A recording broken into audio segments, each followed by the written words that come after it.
there were two talks that were scheduled for this live that then was put online. So the first was a talk by Thomas Hubel, and it was trying to remember that. I'll just read the title of the talk. It's quite an interesting title. Global social witnessing. Right. Thank you. Global social witnessing. And then following on from that talk, there was a dialogue between Thomas Hubel and Otto Scharmer, who often mentions in his teachings. And Otto Scharmer is the person who came up with this theory U, which is a kind of theory of social change, I guess. But he says he's not, doesn't consider himself really as a meditator, but more as a kind of social theorist. But this waiting a bit for Martin, but I think he's busy with something, so I'll continue. Yeah, but it recognizes that this theory has a great deal in common with the viewpoint that's coming from the contemplative tradition, or from people like Thomas Hubel, who is, I suppose, I mean, he's a teacher of meditation, but he's also somebody who's very deeply versed in psychology. And it's a lot of these, very, what I relate to as very transformational teachings that are happening at the moment, are coming from people who have a deep grounding both in spiritual meditative tradition and in some form of psychology. And the theory U, Otto Scharmer's theory, he said was inspired by Francisco Varela. I don't know if any of you know about him, but he was a psychologist and a biologist, and he, relatively early in his career, he died unfortunately quite young, some time ago, but for a long period, he had a close association with His Holiness the Dalai Lama. He was a meditator, and his critique of current psychology, which Otto Scharmer mentioned, was based on the view that science in general, but psychology in particular, has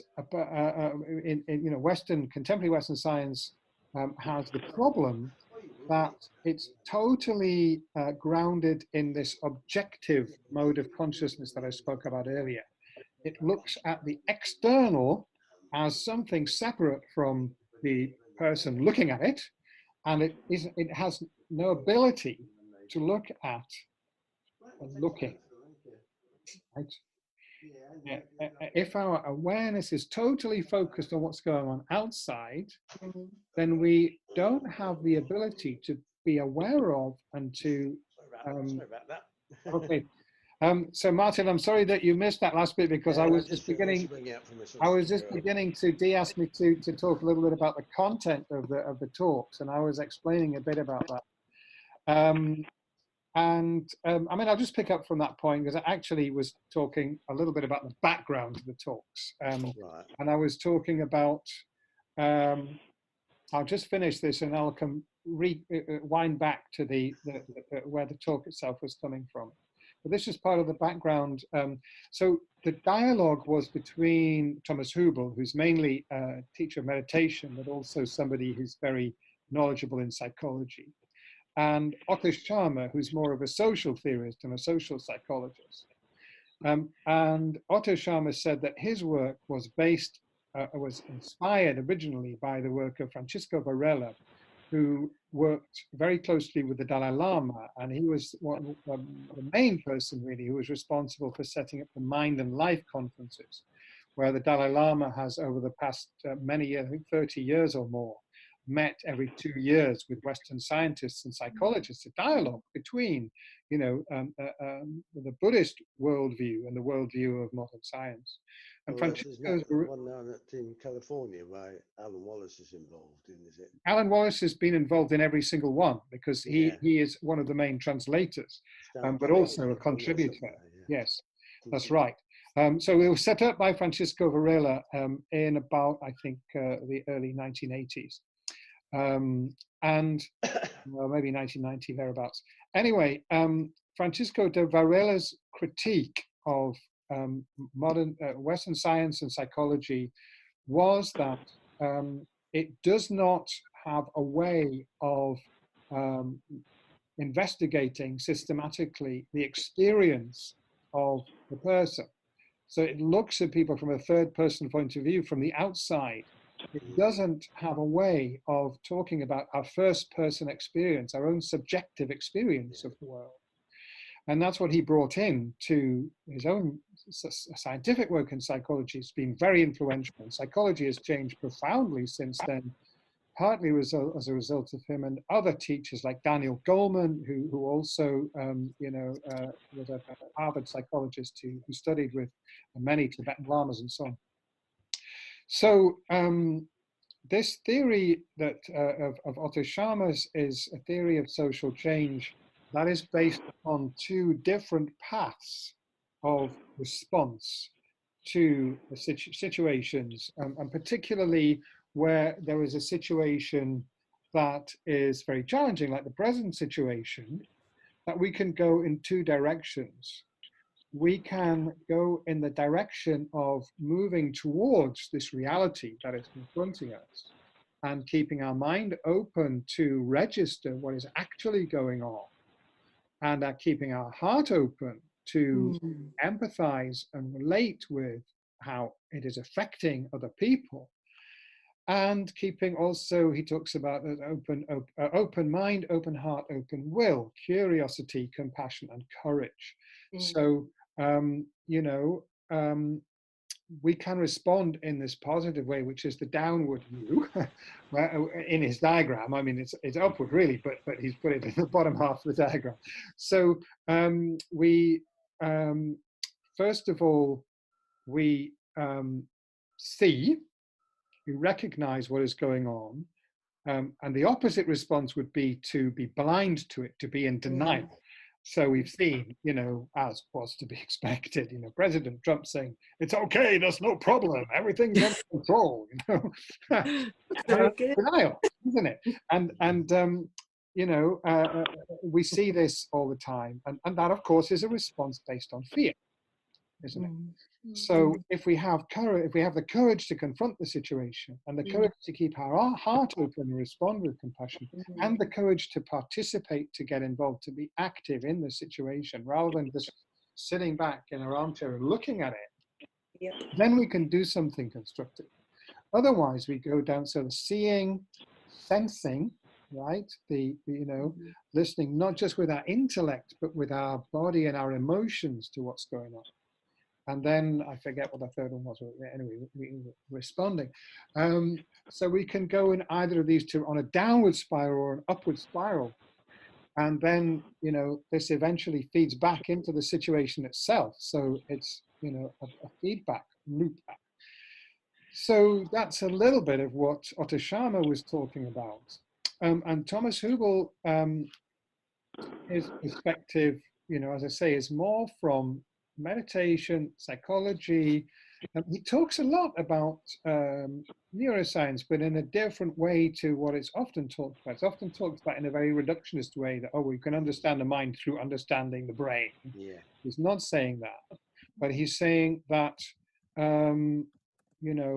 we respond to the world and to others through our nervous system.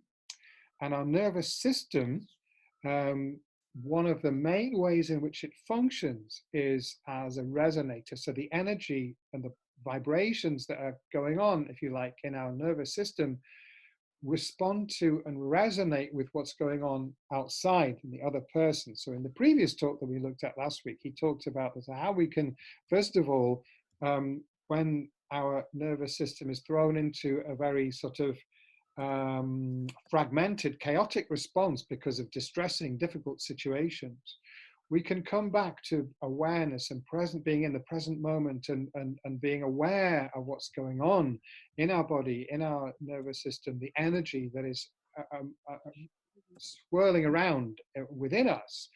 And through that awareness, then we can retune that energy, we can bring it back into calmness and harmony. And also, because we resonate with others, we can also do that with others. So by mindful listening and being present to the other person, we can help them to retune their energy. And then moving on from that, through kind of doing that kind of practice and contemplative practice together, then we can create a collective field of psychic energy that is positive and that is, helping the situation. So he's speaking in those kind of terms. And yeah, so global witnessing. And in the meditation earlier, I tried to open up a space for us to begin to practice this, that, yes, we read in the newspapers and we hear on the radio and so on, but we also have an ability somehow, when we can make our thinking mind quiet, to just simply pick up what's going on in the wider world, to sense it, to be aware on that level. Now that is deeper than the analytical thinking mind. And so, as long with all great spiritual teachers say the same thing, continually calling us back to the present moment, because only in the present moment can we be truly aware, actually. If we're not in the present moment, then we are, we're caught up in speculating about the future, but our way of thinking about the future is entirely conditioned by the past. If we're not in the present moment, being aware of the present moment, we cannot respond to what is actually going on now. So he's talking a lot about how we can, use our contemplative practice, which we've all practiced, we all have some ability to do it, to quieten the thinking mind and to trust our innate wisdom and our innate intelligence to respond to the reality of what is going on, not just within the confines of my own skin, if you like, but because I do not exist separate and independent from the rest. I exist solely through causes and conditions and interdependence with everything else. Therefore, everything, the whole, is present within me. If I can allow my awareness to connect with that whole. Okay. And Thomas Hübel made a very interesting point, a very interesting comment on a passage in the Bible. Yeah. Where the people of Israel were assembled on the Mount Zion, and God spoke to all the people, not just to Moses, not just through Moses to the people, is what he was usually doing, but he spoke directly to the people. They were all assembled. And the very interesting comment that he makes is at the end of this passage, it says, everyone said, God spoke to me personally. So this universal voice, which in that monotheistic tradition we call the voice of God, in the Buddhist tradition we might call it something else. We might call it the Dharmakaya, or the mind of clear light, or or the one mind, whatever we want to call it. If we can allow our personal stream of chatter to become quiet, we can hear that voice. And the point that Thomas Hübel was making was, when that voice is speaking about that which is universal, the totality, the overall situation that we're all part of, it does so in a very specific personal way to each person. So each person has a unique relationship to that whole. Each person is a part of that whole, and therefore, in a sense, the whole is part of each one of us. So we are not kind of having to go out and gather a lot of data and formulate a scientific theory to understand what's happening in the world. We have another way of becoming aware of it directly through just listening to the larger mind that each one of us mind is a part of.